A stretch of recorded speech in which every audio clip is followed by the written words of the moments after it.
కాంగ్రెస్ పరిపాలన ఎట్లుందమ్మా? ఎట్లున్నది మేడం?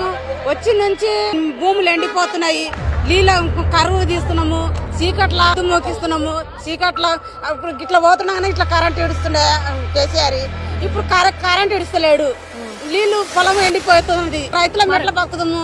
రైతు బంధు, రైతు రుణమాఫీ ఇస్తామన్నారు కదా, అవన్నీ ఎక్కడ పోయినాయి మేడం? అవన్నీ ఇస్తామన్నారు, ఏవి ఏం లేరు. భర్తలు చచ్చిపోతే ఇదివరకు పింఛన్ లేదు మేడం. పింఛన్లు వేస్తురంట కదా, ఇదివరకే ఎన్నడేస్తారా మేడం? 4000 పెంచేస్తా అన్నాడు కదా, ఇప్పుడైతే లేదు కదా మేడం. అప్పుడు గవర్నమెంట్ 2 అయితే నేను ఎంత వేస్తా 4000 వేస్తా అన్నాడు కదా. 4000 4 పైసలు లేవు మేడం. ఆధారం ఎట్లా మరి? మన పంట పొలాలు ఉన్నాయా, మీకు ఎకరాలు ఉన్నాయా? ఉన్నాయి మేడం. ఏం పండించిన ఈసారి? ఏం పండించిన మేడం? వర్షాన్ని అంటే వేసిన వర్షం ఎండిపోయింది, మొత్తం ఎండిపోయింది, కరెంటు లేదు. మరి ఎండిపోయిన గడ్డిని తీసుకుపోవాలా అమ్ముకోవడానికి? ఏంది ఇంకా గడ్డి తీసుకుపోలా. నీళ్ళు ఎందుకు రాలేవు ఈ సంవత్సరం? కరెంట్ ఇడుస్తలేడు, లే కరెంట్ ఒక్క నిమిషం కూడా నేను తీస్తలేను అంటుండు. మళ్ళీ ఇడిస్తే నీళ్ళు ఎందుకు ఉండేది మేడం? పొలాలు ఎందుకు ఎండిపోతాయి? తర్వాత చూసుకుంటున్నాము, పొద్దుంత వస్తలేదు మేడం. కరెంట్ ఇడుస్తలేడు.